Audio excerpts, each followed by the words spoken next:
పండగైనా సంబరమైన మీ ప్రతి సెలబ్రేషన్కి only choice వేగా jewellers. నమస్కారం. Suman TV ప్రేక్షకులందరికీ శ్రావణ మాస శుభాకాంక్షలు. శ్రావణ మాసం పూజల మాసం. శ్రావణ మాసాన్ని నభోమాసం అంటారు. శ్రావణ భాద్రపదాలు వర్ష ఋతువు కాబట్టి ఇలాంటి పేరుతో చెప్తారనమాట. అయితే ఈ వర్షాకాలం కావటం వల్ల ప్రకృతి పరమ శోభాయమానంగా ఉంటుంది, ప్రశాంతంగా ఉంటుంది. కొంచెం వానలు అడ్డం వచ్చినప్పటికీ షాపింగ్లకి పూజలకి పెద్దగా ఇబ్బంది ఏమి ఉండదు. మన దారిని మనం చేసుకుంటూ ఉండొచ్చు.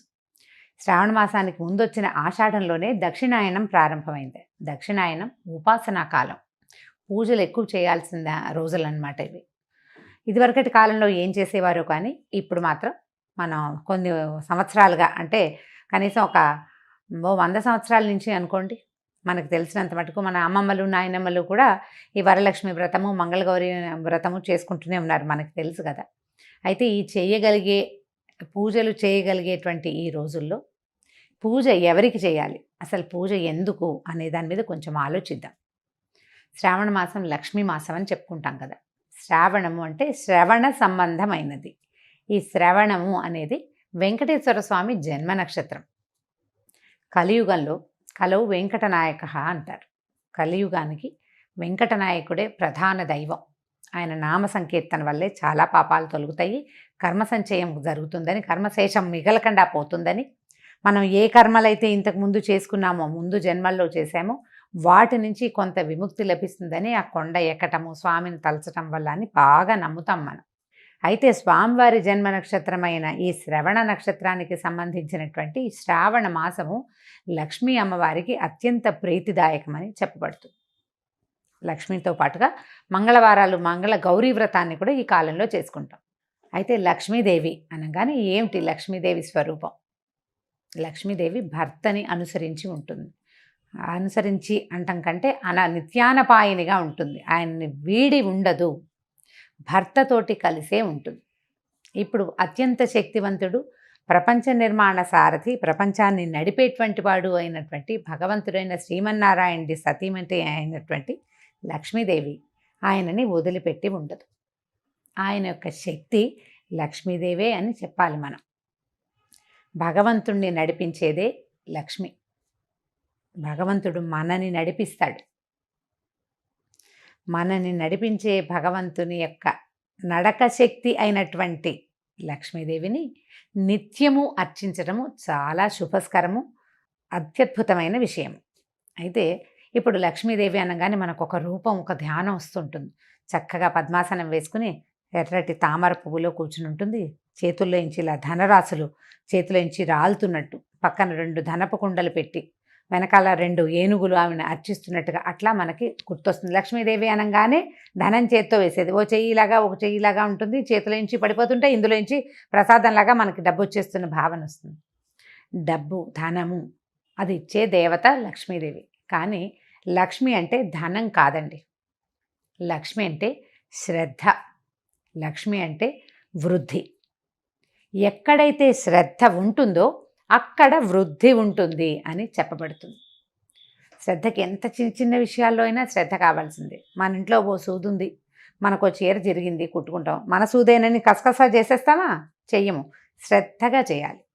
అప్పుడు చెయ్యి తెగదు, చేతిలో గుచ్చుకోదు, వస్తువు సజావుగా అవుతుంది మనం చేస్తున్న పని. ప్రతి విషయంలోనూ ఇటువంటి శ్రద్ధే కావాలి. చూడండి, ఒక అరటిపండు తింటున్నాం, అరటిపండు జారి కింద పడిపోయింది. కళ్ళకత్తుకుని తీసి నోట్లో వేసుకుంటామా? కింద పడిపోయిందని పడేస్తాం. అదే ఒక 100 రూపాయల నోటు, ఒక రూపాయి బిళ్ళ కనీసం కింద పడింది అనుకోండి, ఏం చేస్తాం? బురదలో పడితే కడుక్కుంటాం. కాగితం కనుక బురదలో పడితే అలాగా తుడుచుకుంటాం, కళ్ళు కత్తుకుంటాం. అమ్మో మాలక్షమ్మ కోపం వస్తుంది అని. ప్రతిదాన్ని ఇదే శ్రద్ధగా తీసుకోవాలి. నీ యందు ఉన్న శ్రద్ధే లక్ష్మీ అనుగ్రహం. మనకి ప్రతి విషయంలోనూ లక్ష్మీదేవి అనుగ్రహం కావాలి. ఎక్కడెక్కడ కావాలి చూడండి. తెల్లవారి నిద్ర లేవడానికి అక్కడి నుంచి మొదలు పెడితే ప్రతి విషయము,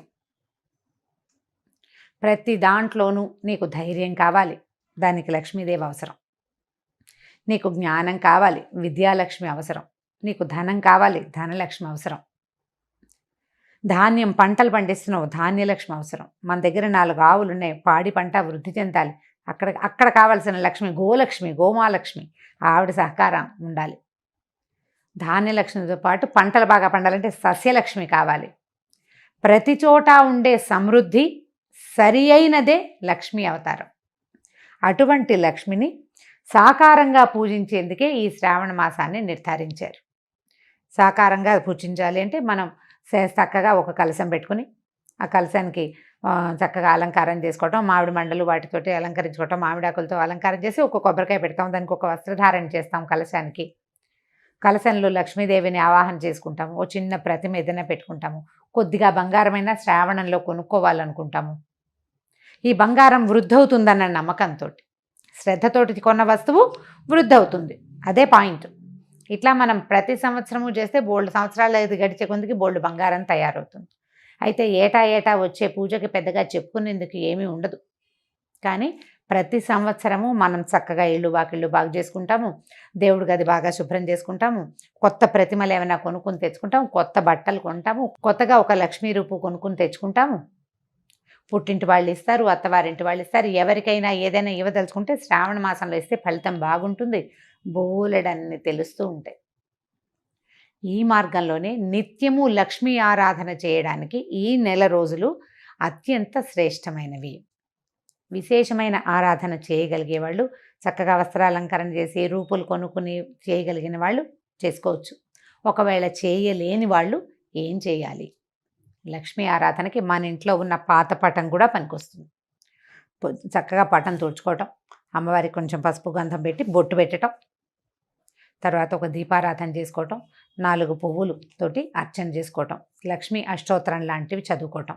అష్టోత్తరం అంత పెద్దది రాదు. ఇంద్రుడు చేసినటువంటి మహాలక్ష్మి అష్టకం 10 శ్లోకాలు ఉంటాయి, చిన్నదే. ఆ 10 శ్లోకాలు చదువుకోవటం.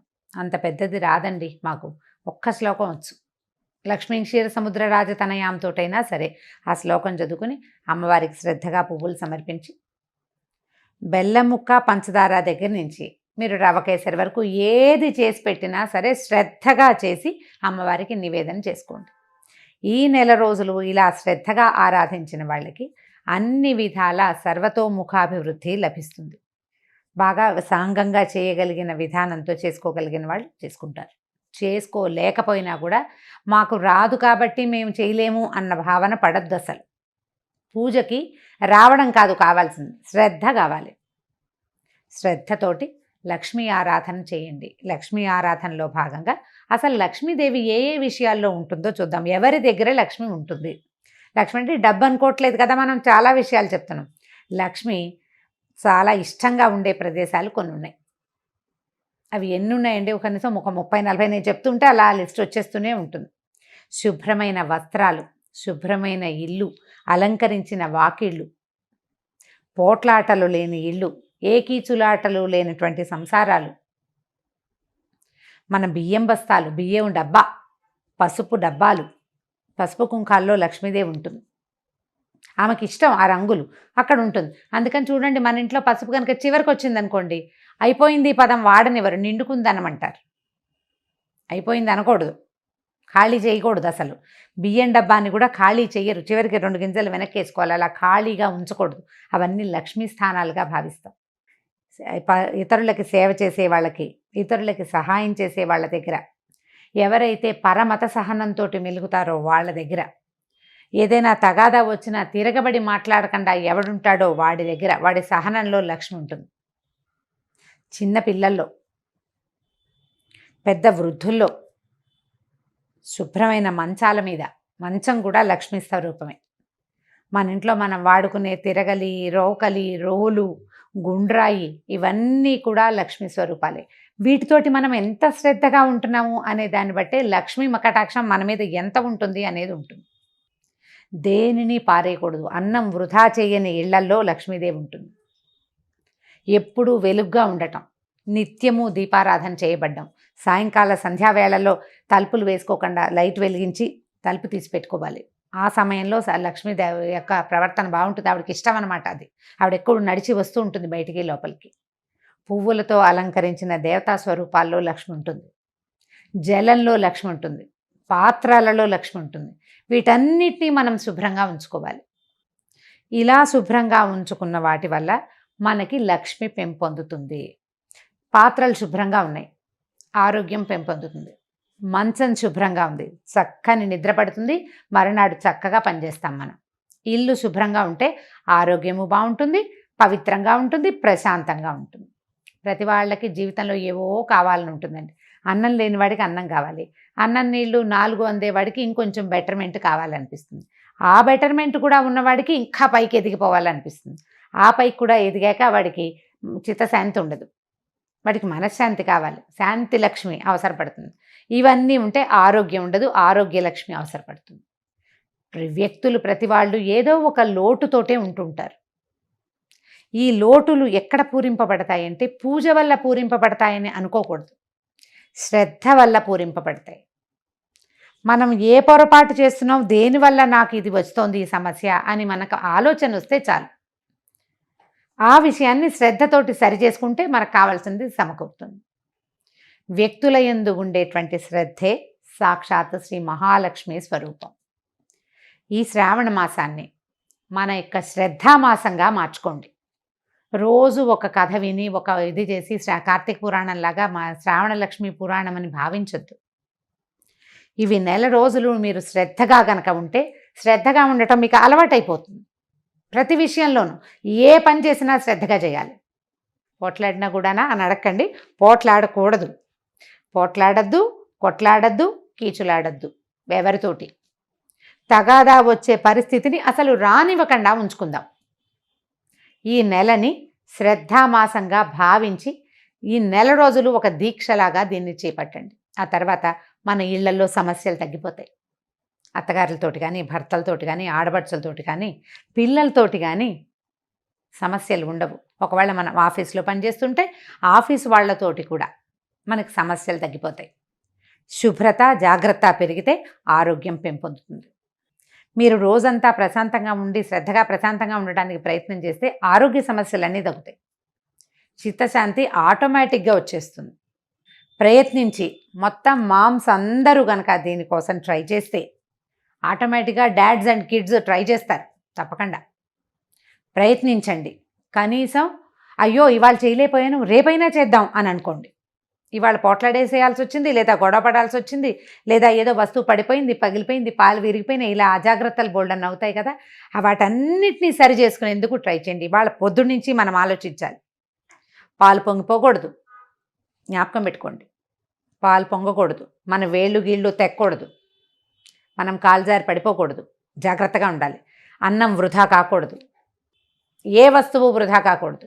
జాగ్రత్తగా శ్రద్ధగా కనుక చేస్తే ఈ శ్రావణ మాసం తాలూకు ఎఫెక్ట్ సంవత్సరం అంతా ఉంటుందండి. ఇది పూర్తిగా మన జీవితాలని బాగు చేస్తుంది.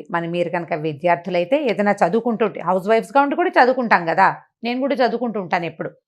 చదువుకునే వాళ్ళు శ్రద్ధగా చదవటం, ఒక సమయ పాలన చేయటం, సమయ పాలన యందు కూడా శ్రద్ధ కలిగి ఉండటమే ఈ మాసం మన మోటో.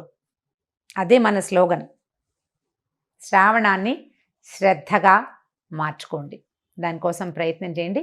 ఈ మాసంలో చేయవలసిన చిన్న పూజలు అవి వ్రతాలు ఉన్నాయి కదా, ఎవరి వ్రతాలు పూజలు చేసుకుంటారు. శ్రావణ మంగళవారము శుక్రవారము కూడా మిమ్మల్ని మళ్ళీ కలుసుకోవడానికి ప్రయత్నం చేద్దాం. నమస్తే రమగారు. నమస్తే జయ. రమగారు, మనకి ఈ శ్రావణ మాసంలో మంగళవారాలు కూడా విశిష్టంగా పూజలు చేసుకుంటూ ఉంటాం. అవును. ఒకసారి మంగళవారం యొక్క విశిష్టత, అనుసరించాల్సిన విధి విధానాలు. మామూలుగా మనకు మంగళవారం పనికిరాదు చాలా మందికి. మంగళవారం శుక్రవారం మేము తీసుకో, అది చెయ్యం ఇది చెయ్యం, మంగళవారం తెచ్చుకోకూడదు, మంగళవారం ఇవ్వకూడదు, మంగళవారం వెళ్ళకూడదు, ఏ పని మొదలు పెట్టకూడదు, ఎంత లెక్కలుంటాయో మంగళవారానికి. ఏమిటో మా వాళ్ళు మంగళవారాన్ని జయవారం అనేది మా నాయనమ్మ. మాకు మొదలు పెట్టకూడదనే నియమం లేదు జయ, మా ఇంట్లో పనికిరాదు అన్న మాట అనుకోం మేము. మంగళవారం నాడు ఎందుకు బయలుదేరటం ఇలాంటివి లేవు. మంగళవారం అంటే జయవారం. మంగళము అంటే ఏమిటి? శుభం, జయం, శుభం. అందుకని మేము ఆ సిద్ధాంతం మేమైతే పాటించాం. మా నాయనమ్మ అనేవారు, మా పెద్దక్కయ్య కూడా నాయనమ్మ ఇట్లా అనేది అని చెప్తుంది. ఏనాటి మా నాయనమ్మ, మా పెద్దక్కయ్యే చాలా పెద్దదైపోయింది, అయినా కూడా అలాగే అనుకుంటాం.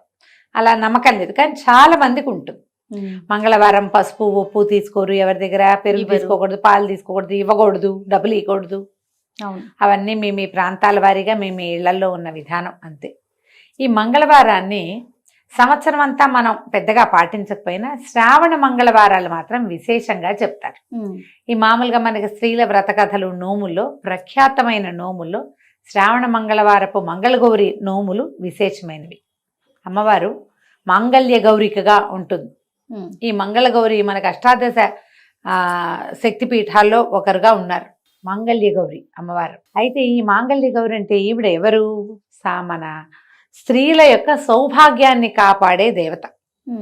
ఈ గయలో ఉన్నది అమ్మవారి దేవాలయం. ఎన్నో పురాణాల్లో కూడా ఈ దేవాలయ ప్రాముఖ్యత చెప్పబడింది. అంటే ఇది ఎంత పురాతనమైనది. పురాతన శక్తిపీఠాల్లో మన గయ కూడా ఒకటి, ఈ మాంగళ్య గౌరిక. అయితే ఆమెని ఈ రోజున అర్చిస్తాం. ఇక్కడ అమ్మవారి పేరు విశేషంగా క్షేత్రం పేరు చెప్పబడదు, కానీ మంగళ గౌరీ పూజా విధానం కనపడుతుంది. సాధారణంగా నిత్య పూజలు చేసుకునే స్త్రీలు ఎలా చేస్తామంటే వారమంతా గౌరీ పూజ, శుక్రవారం నాడు మాత్రమే లక్ష్మీ పూజ. గౌరీని అర్చిస్తే ఏంటంటే ఆమె సర్వమంగళ, భర్తతోటి సగభాగంగా కలిసి ఉంటుంది. ఇది మనం శివపార్వతుల విషయంలో చెప్పుకుంటాం. అక్కడి నుంచి పరదేవత సదాశివుడితోటి కలిసి ఉంటుంది. శివశక్తి స్వరూపాల కలయికే శక్తి. ఓకే, ఆయన లేకుండా ఆవిడ లేదు, ఉండదు. మనం సృష్టిలో కూడా, సృష్టి క్రమంలో కూడా భర్తతో కలిసి ఉన్న స్వరూపంలోనే అమ్మవారు కనపడుతుంది. మనకి షట్చక్రాలు చెప్తారు. అవును, షట్చక్రాలు చెప్పి సహస్రారం 7వ చక్రంగా చెప్పబడుతుంది. 6 చక్రాలు ఉన్నాయి. ఈ 6 చక్రాలలోనూ కూడా అమ్మవారు భర్తతో కలిసి ఉంటుంది, ఒక్కొక్క చోట ఒక్కొక్క స్వరూపంలో. భూతనాథుడు భూతనాయకి, అట్లా శివుడు శివాని, శర్వుడు శర్వాణి, రుద్రుడు రుద్రాణి, ఇట్లా ఈశానుడు ఈశాని, ఇట్లా మొత్తం మీద ఆమె భర్తతోటే కలిసి ఉంటుంది. అంటే మనకి భర్తలతోటి విడదీయరాని సంబంధం కలిగి ఉండటానికి ఆశ్రయించవలసిన దైవం ఎవరంటే మంగళగౌరి. ఈ స్వరూపంలో ఉన్న అమ్మని మనం అర్చిస్తే గనక సకల శుభాలు జరుగుతాయి. భార్యాభర్తలకి ఎడబాటు లేకుండా ఉంటుంది, గొడవలు కొట్లాటలు రాకుండా ఉంటాయి. ఏదైనా చిన్న పొన్న సంసారాల్లో వస్తాయి, కానీ అవి చిలికి చిలికి గాలివానలు కాకుండా, సంసార విచ్ఛేది కాకుండా, గృహ విచ్ఛేదాలకి దారి తీయకుండా ఉంటుందని వివాహం అవగానే కొత్తగా పెళ్ళైన పిల్లలతోటి మంగళగౌరి నోము పట్టిస్తారు. కొన్ని ప్రాంతాల్లో కన్యగౌరి నోము విధానాలు ఉంటాయి. 9వ ఏడు వచ్చేసరికి 8వ ఏట ఇప్పుడు పట్టిస్తారు. ఇది పూర్వమట 5వ ఏట నుంచి పట్టించేవాళ్ళు. ఈ కన్యగౌరి నోములు పట్టించడం ఒక విధానం ఉండేది. ఇప్పుడు మనం ఆ ఎర్లీ పెళ్లిళ్ళ విధానాలు అవి పోయినాయి కదా, పిల్లలు కొంచెం కాస్త ఈడేరక ముందే మొదలు పెడతారు. ఇంచుమించుగా పిల్లలు పెద్దవాళ్ళు అయ్యేసరికల్లా ఆ నోములు తీర్చేస్తారు. 5 సంవత్సరాలు చేయాలి దీని నియమం, 5 ఏళ్ళు. ఈ 5 ఏళ్లలో ఏటా వాయనాలు పెరుగుతాయి. తొలి సంవత్సరం 5 ముత్తైదువులకి వాయనం ఇస్తాం, 2వ సంవత్సరం 10, 3 15, 4 20, 5వ సంవత్సరానికి 25 మంది ముత్తైదువులకి వాయనం ఇవ్వాలి. ఇది జాతుల నియమం, కొన్ని చోట్ల ఉంటుంది, కొంతమందికి ఉండదు. బ్రాహ్మణ ముత్తైదువులు అయితే వాళ్ళకే ఇవ్వాలనే నియమం కొన్ని ఊళ్ళల్లో ఉంటుంది, కొన్ని చోట్ల అట్లా ఉండదు, అందరికీ ఇస్తారు. మిగిలిన జాతుల్లో మంగళగౌరి నోములు పట్టుకున్న వాళ్ళకి ఆ నియమం ఉండదు. ఎవరికైనా సరే కాళ్ళకి పసుపు రాసి బొట్టు పెట్టి కాటుకిచ్చి వాయనం ఇవ్వటం విధానంగా కనిపిస్తుంది. దీనికి కూడా ఏంటంటే మరి వరలక్ష్మి వ్రతంలో ఎట్లాగో ఇక్కడ కూడా అలాగే మన తోర పూజ ఉంటుంది. ఈ పూజ చేసుకోవటం, దీనికి మంగళగౌరి వ్రతాలకి నియమంగా చేసేవి ఏంటంటే ఆవునేతి దీపాలు. ఆమె ఆవునేతి దీపాలలో ఉంటుంది మంగళగౌరి. స్వచ్ఛమైన ఆవునేతితో పెట్టిన దీప కళికలో ఆమె ఉంటుందన్నమాట మంగళగౌరి. ఆమెకు అత్యంత ప్రీతిపాత్రమైన స్థానం అదట. తర్వాత ఏం చేస్తారు, ఆవునేతి దీపాలు, ఆ దీపాలు కూడా చలిమిడితో దీపారాధన, శనగలు నివేదన, పాయసము పులగము నివేదన చేస్తారు. చేసి ఈ పూజ మొత్తం పూజ పూర్తి చేసుకున్నాక పూజ అవసానంలోకి వచ్చాక తోర పూజ చేస్తారు. తోరం కట్టుకుని అప్పుడు అమ్మవారి కథ వింటారు. ఈ కథ వినేటప్పుడు ఏం చేస్తారంటే కత్తికి నెయ్యి రాసి ఈ ఆవునేతి దీపం మీద కత్తి పట్టుకుంటే ఈ ఆవునేతి పొగ ఈ కత్తికి పారుతుంది కాటికలాగా. అది కంటికి ధరించాలి. ఆ కంటికి ధరిస్తే మంచిది. ఎంత అద్భుతమైన విషయాలు కదా రమ్మగారు. మరి ఆవునేతి దీపారాధన మీద వచ్చిన కాటుక కంటికి మంచిది. మనం ఆవుదం దీపం పెట్టుకుంటాం. అవును, ఇలా ప్రత్యేకంగా శ్రావణ మంగళవారం కాటుక విశేషమైంది. ఆ కాటుకు పెట్టుకోవాలి. నోవు లేకపోయినా సరే మనకి వాళ్ళు ఎవరో తెచ్చారు, ఆ కాటుకు పెట్టుకుంటే బాగుంటుంది. చేయొచ్చు అట్లా. బాగుంది. ఇనపదానికి ఈ కత్తి అంటే అదేదో వేరేది ఉండదు కదా, ఇనప కత్తులు ఉంటాయి. ఇనపదాని మీద పారిన కాటిక కూడా మంచిది. వెండి పళ్ళాలకి వాటికి పారిచ్చరు, ఇనపదే ఉండాలి. అందుకని కత్తి కాటిక పట్టించడం అంటారు దాన్ని. కత్తికి పట్టడం, అక్కడి నుంచి మొట్టమొదట పూజ అవగానే బుట్టవాయనం అని కొన్ని ప్రాంతాలు ఎత్తారు. మా వాళ్ళందరికీ కూడా బుట్టవాయనమే. ఇలా పూజ నుంచి లేవగానే ఎవరన్నా ముత్తైదుని ఇంటికి వచ్చేలాగా ఏర్పరచుకొని ఒక తోరం కట్టి ఆమెకు కాటికిచ్చి పసుపు రాసి బొట్టు పెట్టి వాయనం ఇస్తారు. ఇస్తనమ్మ వాయనం, పుచ్చుకుంటున్నమ్మ వాయనం, 5 మాటలు మనం అంటాం, 3 మాటలు మనం అంటాం, వాళ్ళు కూడా పుచ్చుకుంటున్నమ్మ వాయనం అంటారు. ఎవరమ్మా నా చేతి వాయనం అందుకున్నది అంటే నేనమ్మా మంగళగౌరిని అని చెప్తారు ముత్తైదు. కోరితనమ్మా వరం అని వీళ్ళు అడిగితే ఇస్తేనమ్మా వరం అని అవతల వాళ్ళు అంటారు. ఇది కొత్త అన్ని వాయనాలకి ఇవ్వాలన్న నియమం లేదు. బుట్ట వాయనానికి ఇస్తారు. మీ ప్రాంతాల పద్ధతులు ఉంటే ఇది వరలక్ష్మి వ్రతం వాటిలలో అది కనపడదు, మంగళగౌరికి అది కనిపిస్తుంది అనమాట. ఈ వాయనం ఇవ్వటం, తర్వాత 5గురికి ఇవ్వాలంటే 5గురికి సూర్యాస్తమయం లోపల మొత్తం వాయనాలు ఇచ్చేయాలి.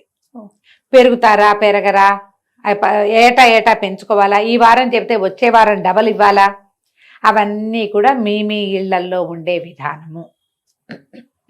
4 మంగళవారాలు ఉంటే ఆడపిల్లలకి గబుక్కుని ఏ ఇబ్బందో వస్తుంది. ఓ వారం కుదరలేదు అనుకో, మంచి రోజులు కాదు, అప్పుడు ఏం చేస్తారు, తర్వాత వారం ముందు వారం మానేసిన వాయనాలు కూడా ఇప్పిస్తారు. కొన్ని ప్రాంతాల్లో ఉంటుంది. మొన్న ఎవరో కలిశారు, అలా ఉండదండి మేము అలా చేయము అని చెప్పారు. అదేలేండి, ప్రాంతాలను బట్టి కొంతమందికి ఇలా ఉంటుంది. ఓ వారం మానేస్తే ఇప్పుడు 25 మంది ముత్తైదువులకి ఇవ్వాలి 5వ సంవత్సరంలో, ఓ వారం మానేస్తే 50 మంది ముత్తైదువుల్ని వెతుక్కోవద్దు. అవును, ఇళ్ళంబడి పడి తిరగాల్సి వస్తాం. అవన్నీ కొంచెం ఇబ్బంది అవుతాయి. అందుకని ఏ అత్తగారో ఆ అమెండ్మెంట్లు అవి మానేసినట్టున్నారు. వాళ్ళకు ధన్యజీవులు. అలాంటిది ఏదైనా కుదిరితే చేసుకోవచ్చు. మీ పద్ధతి ప్రకారం వెళ్ళండి. దీనికి శ్రావణ మంగళవారానికి ఒక ప్రత్యేకమైన కథ చెప్పబడుతుంది. ఈ కథా కాలక్షేపమే చాలా ముఖ్యమైనది. ఇందులో పూజ అంతా లైన్ మామూలే, లడ్డువారీలని చేస్తారు. ఏం చేస్తారంటే 5 ఉండలు చేసి పాములాగా చేస్తారు, దాన్ని ఈ ఉండల మీద ఇట్లా వేస్తారనమాట. తర్వాత ఈ పూజ కూడా అమ్మవారికి ఆ పీట మీద అష్టదళ పద్మం వేయాలి. పద్మాలు పెట్టి అమ్మవారిని కూర్చోబెట్టుకోవాలి. పద్మాలు వేయటం, చిన్న చిన్న పువ్వులు వేస్తారు, వేసి అమ్మవారిని కూర్చోబెడతారు. ఈ కూర్చోబెట్టడానికి మంగళగౌరిని ఎట్లా చేయాలి, మనకి ప్రతిమ ఉండదు కదంటే పసుపు గౌరి. కొన్ని చోట్ల గుండ్రంగా చేస్తే గౌరి అంటారు, కొన్ని చోట్ల పొడుగ్గా చేస్తే గౌరి అంటారు. మా ఇళ్లలో పసుపుని ఇట్లా పొడుగ్గా చేసుకుంటాం, త్రికోణంలో అంతే పైకి చేస్తారు. నిలబెట్టిన గౌరీ స్వరూపాన్ని వినాయకుడిని కూడా చేసుకుంటాం. వినాయకుడిని మొదట పూజ చేసి పక్కకు పెట్టి గౌరీ పూజా విధానంలోకి వెళ్తాం. ఈ మా శ్రావణ మంగళవారపు కాటుకని చక్క భద్రంగా దాచిపెట్టుకుంటే సంవత్సరం అంతా పెట్టుకోవచ్చు. నేనేం చేసేదాన్ని అంటే కత్తి కాటుకు పట్టించి, ఎవరికైనా కత్తి ఇట్లా చూపించడం నాకు ఇష్టం ఉండేది కాదు. అసలు కొందరి ఇళ్లలో ఆ కత్తులు కడగరు కూడా. మొత్తం 5 వారాలు 4 వారాలు అదే కత్తి ఏమిటో దుమ్ముగా అయిపోతుంది, కళ్ళకి మంచిది కాదని ఒక భయంగా ఉండేది. మొట్టమొదటి వాయనం ఇచ్చేశాక జాగ్రత్తగా ఒక వెండి భరిణిలోకి ఆ కాటుక తీసేసుకునేదాన్ని. నేను తీసేసి కొంచెం ఆవు నెయ్యి వేసి రంగరించి పెట్టుకునేదాన్ని. నేను అదే పట్టుకెళ్ళి ఇచ్చేదాన్ని. నేను ఇలాగే చేశాను. పిఎస్ నారాయణ గారిని రైటర్ మన ఇంటి దగ్గరే ఉండేవారు. ఆవిడ డాక్టర్ గారి భార్య చక్కగా తెస్తారు కాటుక అనేవారు, పెట్టుకునేవారు ఆవిడ చాలా ఇష్టంగా. ఆ తర్వాత ఆ కాటుకని మా పిన్నత్త గారు కూడా ఒక ఆవిడకి వారికి ఇస్తుండేదాన్ని. ఏడాదంతా పెట్టుకునేవారు. కాటుకుండిపోతుంది, అవునండి, ఎవరో ఒకళ్ళు పెట్టుకుంటారు. ఆసక్తి ఉన్న వాళ్ళకి ఇచ్చేసేదాన్ని. క్లీన్గా ఉంటుంది. నేను జాగ్రత్తగా పెట్టుకునేదాన్ని. మీ పద్ధతులు మీ పెద్దవాళ్ళు ఎలా చెప్తే అలా చేయడమా, కానీ ఇలాంటి పద్ధతిని పాటించవచ్చు. నాకు పైన అదుపు లేకపోవడంతో నేను ఇలా చేశాను. ఆ కత్తి చూపించటము ఇష్టం లేకపోయింది. దాని నిండా దుమ్ము పడుతుంది. అందరూ ఏం చేస్తారంటే దాన్ని ప్లాస్టిక్ కవర్లో పెట్టి ఉంచుకుంటారు దుమ్ము పడకుండా. ఈ విధానాలు. పూర్వం ఒక రాజుగారికి ఒక కుమారుడు కలిగాడు. ఈ రాజుగారికి కుమారులు కలగనప్పుడు నేను బ్రీఫ్గా చెప్తున్నాను కథని. మీ పుస్తకంలో పెద్ద కథ ఉంటే హాయిగా చదువుకోండి. సంతానం కలగక చాలా బాధపడ్డారు. బాధపడితే ఏమైందట, సరే రాణి గారికి ఒక సన్యాసి వరం ఇచ్చాడు. ఫలానా దేవాలయంలో మామిడి చెట్టు ఉంది, మామిడి పళ్ళు కోసుకో, ఆ మామిడి పండు కోసుకుంటే సరిపోతుందంటే ఈవిడ ఏం చేసిందట, ఆ మామిడి పండు కోసుకోవటానికి పక్కనున్న పుట్ట మీద కాలు పెట్టి ఎక్కింది. పళ్ళు ఎక్కువ కోసుకోవద్దన్నారు, ఎక్కువ కోసేసుకునేసరికల్లా సర్పశాపం లభించింది. ఆవిడికి సర్పశాపం అయింది. ఏమిటి, అల్పాయుషు గల కుమారుడు పుడతాడు నీకు అని. ఈ అల్పాయుషు కలిగిన కుమారుడు అనేసరికి పిల్లాడికి 14-15 ఏళ్ళు వచ్చేసరికి పోతే పాపం చాలా దుఃఖపడ్డారు. ఏం చేయాలని. పిల్లవాడు అల్పాయుష్కుడని 14 ఏటో 15 ఏటో ఇతనికి సర్పం వల్ల మారకం ఉందని వాళ్ళు తెలుసుకున్నారు. కుమారుడికి కూడా తెలిసిపోయింది. ఇతను ఏమన్నాడు, నేను ఇక్కడ ఉండను, నేను ఏమీ లేకుండా ఎప్పుడు ఈ అంతఃపురాల్లో వీటిలలో నేను ఎందుకు ఉండాలి, నేను తీర్థయాత్రలకు వెళ్తానని మేనమావతో కలిసి శివుడు, అతని పేరు రాజకుమారుడు, తీర్థయాత్రలకు వెళ్ళిపోయాడు. వెళ్ళిపోయేసరికల్లా తీర్థయాత్రల్లో ఒక ప్రాంతంలో ఆగారు వాళ్ళు. ఆగేసరికల్లా అక్కడ ఒక సత్రాన్ని భార్యాభర్త ఓ పిల్లలు ఉన్నారు. సత్రం యజమాని ఆయన కుమార్తె సుశీలని పిల్ల చక్కగా ఉంది. ఎదురు పిల్లలతో ఆడుకుంటుంది. ఆడుకునేసరికల్లా ఆ పిల్ల ఏదో రకార మకార ప్రయోగాలు చేసింది అవతల పిల్ల. అనేసరికల్లా ఈ సుశీలంది, మాకు అట్లాంటివి ఏమి ఉండవు, మా అమ్మగారు మంగళగౌరి వ్రతం చేస్తుంది, మంగళగౌరి వ్రతం చేసిన వాళ్ళకి వైధవ్యం రాదు, ఎప్పుడు ఆ వాయన నేనే అందుకుంటా మొదట, రేపొద్దున నాకు వివాహం అయ్యాక తప్పకుండా నేను ఆ నోవు నోస్తాను, మాకు అలాంటివి రావు, మా ఇంట్లో మంగళగౌరి వ్రతం ఉందండి. ఈ శివుడు ఈ మేనమావ కనిపించింది, ఈ పిల్లకి వైధవ్యం రాదని చెప్తోంది, ఈ పిల్లని కనుక మన వాడికి పెళ్లి చేసుకుంటే ఈ వీడికి ఉన్నటువంటి అకాల మృత్యు దోషం తప్పుతుందేమోనని మా అబ్బాయికి ఇచ్చి పెళ్లి చేయండి అని అడిగాడు. వివాహం జరిగింది. ఈ పొద్దున్నే వివాహం అయింది. పిల్లాడికి పెళ్లి చేశారు. పెళ్లి చేసిన తర్వాత ఏమైంది, సాయంకాలం పిల్లాడిని గదిలోకి పంపించారు. ఈ అమ్మాయి ఇట్లా మాగన్నుగా నిద్రపెట్టేసరికి రాత్రికి ఒక సర్పం వచ్చి నీ భర్తని కాటేస్తుంది, మీ తల్లికి వాయనం ఇచ్చిన కుండలో ఆ సర్పాన్ని బంధించు అని మంగళగౌరీదేవి చెప్పిందట. మామూలుగా పిల్లకి పెళ్లిళ్ళు చేసినప్పుడు శ్రావణ మంగళవారపు నోవులు ఉన్నాయనుకో తల్లికి, పెళ్లిలో తీర్చుకుంటారు. ఈ అమ్మాయికి పొద్దునే ఏం చేసింది, వాళ్ళ అమ్మ యజ్ఞం అది అయిపోయాక వివాహం క్రతువు అయిన తర్వాత యజ్ఞం చేస్తారు, చిన్న హోమం జరుగుతుంది, నాగవల్లి సదస్యము అవి జరుగుతాయి. ఆ జరిగినప్పుడు ఏం చేసింది, ఆవిడ పిల్లకి వాయనం ఇచ్చింది, శ్రావణ మంగళవారం నోవుని పిల్లకి అప్పచెప్పింది. ఒక కుండలో అవి ఇవి అన్ని పెట్టి ఇచ్చారు. ఆ కుండ ఈ అమ్మాయి వీళ్ళు ఎక్కడ పెట్టారు, ఈ పిల్లల్ని పంపించిన గదిలో అటక మీద ఉంది. ఈ అమ్మాయికి ఇట్లా మాగన్నుగా నిద్ర పట్టింది. నిద్రలో ఆ కల వచ్చింది. పొద్దునే తను వాయనం పుచ్చుకుంది కదా, ఆ పుచ్చుకున్న కుండ పైన ఆ సర్పం వస్తుంది, సర్పాన్ని బంధించి మీ అమ్మకి వాయనంగా ఇవ్వు అని చెప్పి. ఈ అమ్మాయి ఏం చేసింది, మెలకు వచ్చి చూసేసరికి వాళ్ళ భర్త ఏమో నిద్రపోతున్నాడు, ఒక సర్పం చరచరలాడుతూ వస్తాం. వీళ్ళేం చేసింది, గబుక్కున ఈ భర్త మీద పడుకుని ఉన్నాడుగా, ఆ పైన అది అందదు అటక, అతని తొడ మీద కాలేసి పైకెక్కి ఆ కుండ దించి ఆ పాము దగ్గర కాసిన పాల గ్లాసులు పెట్టారు గదిలో. పాలు పెట్టేసరికి సర్పం పాలు తాగుతుంటే అదాట్న దాన్ని కుండలోకి లాగేసి ఒక గుడ్డ మూట కట్టి పక్కన పెట్టుకుంది. భర్తను చూస్తే నిద్రపోతున్నాడు. ఈ పిల్ల ఏం చేసింది, బయటికి వెళ్ళి అమ్మ మంగళగౌరి దేవి నీకు ఇది వాయనం ఇవ్వమందమ్మా అని చెప్పి ఆ కుండని ఎత్తి తల్లి చేతిలో పెట్టింది. ఆవిడ ఏం చేసింది, ఆ కుండను ఊడదీస్తే అందులో సర్పం లేదు, ముత్యాల హారం అంతే.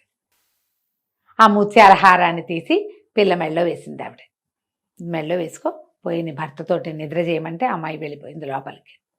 ఆ అబ్బాయి ఏదో మాట్లాడాడు, ఒక ఉంగరం తీసి పిల్ల చేతికి పెట్టాడు. రాత్రి నిద్రపోయారు.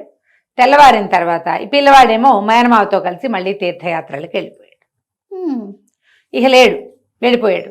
భర్త ఇంట్లో లేడని చెప్పింది, అతను లేడు, తెల్లవారుజామున మేము కలిసి నిద్రించాం, పొద్దున్నే వెళ్ళిపోయాడు అని. సరే తండ్రి వెతికిస్తానన్నాడు, కానీ ఏం వద్దు నేను ఇక్కడే ఉంటాను, వస్తాడు మళ్ళీ తిరిగి, తీర్థయాత్రలకు వెళ్తున్నామని చెప్పారు కదా, వాళ్ళ ఊరు వెళ్ళాలంటే ఈ ఊరి మీదగానే వెళ్ళాలి కదా. ఆ పిల్ల అక్కడే ఉండి వచ్చిన వాళ్ళందరినీ సేవించేది. చాలా రోజుల తర్వాత ఈ వెళ్ళిన శివుడు అనే యువకుడు ఈ మేనమావతో తీర్థయాత్రలన్నీ పూర్తి చేసుకుని మళ్ళీ ఈ ఊరొచ్చాడు. ఊరొచ్చి ఈ ఊళ్ళో నిద్ర చేశాడు. నిద్ర చేస్తే అతనికి ఎట్లా కాలొచ్చింది, తన కోసం యమభట్టులు వచ్చినట్టు, మంగళగౌరీదేవి ఇట్లా కత్తి కటారు పట్టుకుని నిలబడి ఉన్నట్టు, ఆమె సైన్యము ఈ యమభట్టులతో యుద్ధం చేస్తున్నట్టు కలొచ్చింది. యమభట్టులందరూ వెళ్ళిపోయినట్టు, తను అక్కడే నిలబడి ఉన్నట్టు, ఆమె ఇట్లా కత్తి ఖడ్గాలు అవి పట్టుకుని తనకి రక్షణగా ఉన్నట్టుగా కలొచ్చింది. నాకు ఇట్లా కలొచ్చింది అని మేనమావకు చెప్పాడు. ఆయన ఏమన్నాడు, నాయన నీకు ఈ ఊర్లో వివాహం చేశాం, ఆ అమ్మాయి వల్ల నీకు ఈ అపమృత్యువు తొలగిపోయింది, లేకపోతే నీవు తీర్థయాత్రల్లోనే మరణించవలసిన వాడము. ఎందుకు నీకు ఈ మరణం సంభవించలేదో, మళ్ళీ ఈ ఊరు నీ భార్య ఉన్న ఊరు వచ్చేసరికి ఇట్లా ఎందుకు జరిగిందో పద మనం వెళ్దామని ఆ సత్రానికి తీసుకుపోయాడు. తీసుకెళ్లేసరికి ఆ అమ్మాయి భర్తను గుర్తుపట్టింది. గుర్తుగా అప్పటికి ఎన్నేళ్ళు అయింది, 3-4 సంవత్సరాలు అయిపోయింది. తీర్థయాత్రలు అంటే ఆ కాలంలో టైం పట్టేది కదా, పిల్ల పెద్దది కూడా అయింది. ఉంగరం చూపించారు. చూపించేసరికి అతను నాదే ఈ ఉంగరం అని గుర్తుపట్టాడు. అప్పుడు అతను తనకు వచ్చిన కళ ఇవి చెప్తే, ఆనాటి రాత్రి తనకేం కళ వచ్చిందో, తను ఏం చేసిందో ఈ మెడలో ఉన్న ముత్యాల హారం ఆనాడు వచ్చిన సర్పం అని చెప్పింది అమ్మడు. చాలా సంతోషించాడు మేనమామ. నేను ఒక విశేషమైన పని చేశాను, మా అక్కయ్య శాపగ్రస్తురాలైన అయ్యి కుమారుణ్ణి ఇట్లాగా అల్పాయుష్వాణ్ణి కన్నప్పటికీ ఈ మంగళగౌరి ఆరాధనతో పిల్లవాడు బతికాడని వాళ్ళకి మంచి మాటలు చెప్పి ఈ పిల్లను కూడా తీసుకుపోయాడు. అయితే ఈ అమ్మాయి శ్రావణ మంగళవారం నోవులు నోచుకోవటం మొదలుపెట్టింది. అప్పటికి అదే 4వ సంవత్సరము 5వ సంవత్సరం వచ్చేసింది. పెళ్ళవగానే ఇక భర్తలు ఉన్నారా లేదా, తమతో ఉన్నారా, కాపురాన్ని పంపారా లేదు, నోవులు మాత్రం మొదలు పెట్టిచ్చేస్తారు. ఆ అమ్మాయి ఏం చేసింది, శ్రావణ మంగళవారపు కాటుకని ఒక భరిణెలో పెట్టుకునేది, పట్టుకెళ్ళింది. తీరా ఈ కొడుకు కోసం ఏడ్చి ఏడ్చి ఆ శివుడు యొక్క అమ్మా నాన్నకి కళ్ళు పోయినాయట. అందులో అయిపోయారు వాళ్ళు. కుమారుడు చనిపోతాడని, ఈ ప్రయాణాల్లో ఎక్కడైనా అయిపోయాడేమో అని దుఃఖంతో కళ్ళు పోయినాయట ఇద్దరికి. ఈ మంగళవారపు కాటుకు పెట్టిందిట వాళ్ళకి ఆ కోడలు. దాంతో వాళ్ళకి కళ్ళు కూడా వచ్చేసినాయట. ఆ తర్వాత ఇట్లా ప్రతి వాళ్ళు కన్యలే గౌరీ నోములు పట్టచ్చు. తర్వాత వివాహితలైన వాళ్ళు ప్రతి వాళ్ళు శ్రావణ మంగళవారం నోము కనుక చేస్తే భర్తలకి అపమృత్యు దోషం పోతుందని ఈ కథ చెప్పబడింది. పూర్వకాలపు గాథ కాబట్టి ఇట్లా దారేపోతూ వివాహం ఏంటంటే ఏదో సాంగంగా కనుక్కునే వాళ్ళు, జాతిపాతి అన్ని కనుక్కుని పెళ్ళిళ్ళు జరిగేవి. అదేలేండి, మనం ఎన్ని కథల్లో చూస్తాం, ఈ కథ కూడా అలాంటి కథ కానీ చెప్తారనమాట. ఈ కథ విన్నాక అక్షతలు అమ్మవారి మీద కొన్ని వేసి మన శిరస్సు మీద ఆడపిల్లలు వేసుకోవాలి. తర్వాత భర్తలకి పెద్దవాళ్ళకి నమస్కారం చేసి అక్షింతలు వేయించుకుని ఈ బుట్ట వాయనం ఇచ్చి సాయంకాలం లోపల సూర్యాస్తమయం లోపల మీకు ఎన్ని వాయనాల లెక్క ఉంటే ఆ వాయనాలు లెక్క ప్రకారం అప్పచెప్పాలి. శనగలు, రవికల బట్ట, తర్వాత పళ్ళు, పువ్వులు, పసుపు రాసి తాంబూలం ఇచ్చి కాటుక ఇచ్చి వారికి అక్షింతలు ఇచ్చి దండం పెట్టుకుని అక్షింతలు వేయించుకోవాలి. కుదిరితే 5 ఏళ్ళు చేసుకోవచ్చు. ఒకవేళ మనకు 5 ఏళ్ళు అయిపోయినాయి కానీ మీరు గౌరీ పూజ లక్షణంగా చేసుకోవచ్చు. ఈ 4 వారాలు మంగళవారాలు విశేషమైనవి. ఎవరైనా వాయనం ఇస్తాం, తాంబూలం ఇస్తాం, మా ఇంటికి రండి అంటే వెళ్ళండి, మీ ఇంటికి వచ్చి ఇస్తామంటే చక్కగా తీసుకోండి, అన్నీ మంచివే. శ్రావణ మంగళవారపు కాటుక ధరిస్తే కనుక 5వ తనానికి మంచిది అని చెప్తారు. మీ అవకాశాన్ని బట్టి చేసుకోండి. నమస్తే. నమస్తే.